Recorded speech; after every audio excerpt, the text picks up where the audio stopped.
Children of God, recently Pope Leo XIV urged diplomacy amid rising tensions involving Iran and the growing fears of conflict in the region.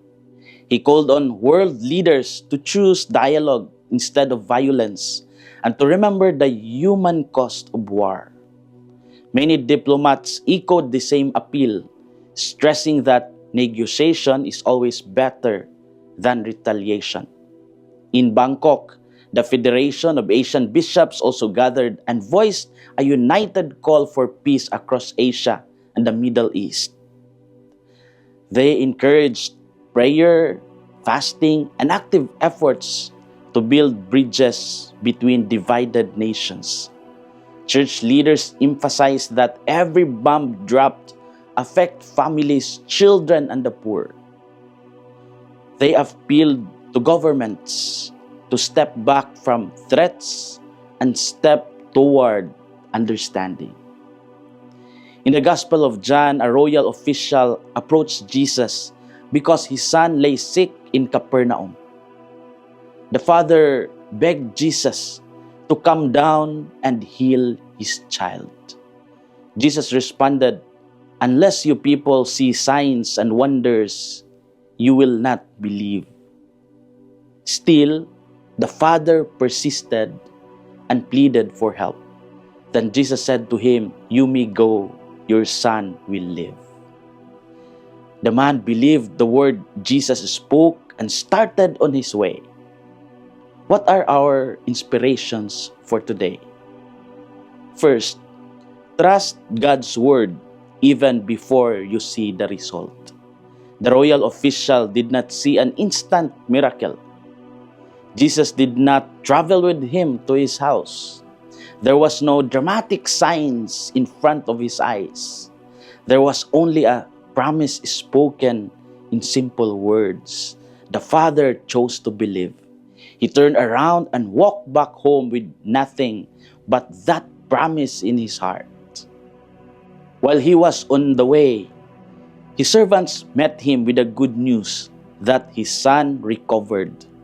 They told him the exact hour the fever left, and he realized it was the moment Jesus spoke.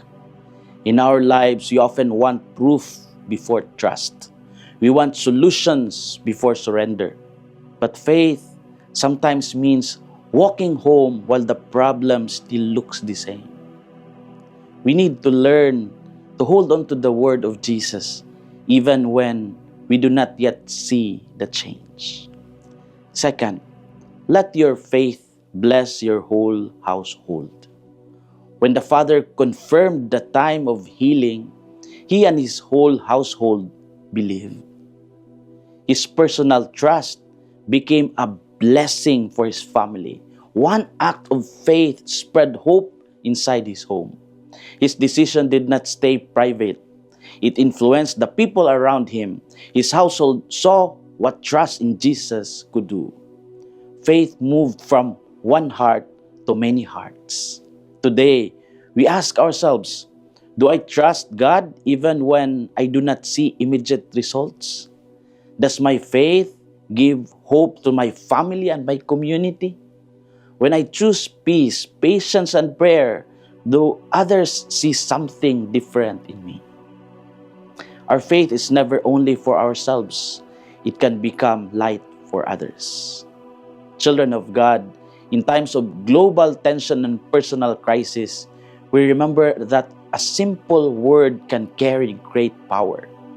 Diplomacy works when people believe that dialogue still matters. Faith works when we believe that God's promise still stands.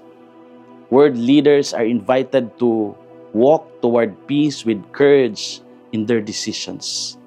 Families are invited to walk through trials with hope in their prayers.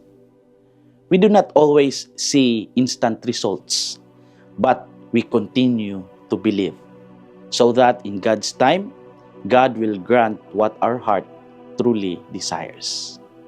This is Father Filmar, SVD, your good newscaster from Radio Veritas Asia, the voice of Asian Christianity, and may the Almighty God bless you the Father, the Son, and the Holy Spirit. Amen. Thank you for watching and listening. Stay inspired every day with our daily reflections. Be part of our growing online community of faith and inspiration. Don't miss a single reflection. Follow us on our social media platforms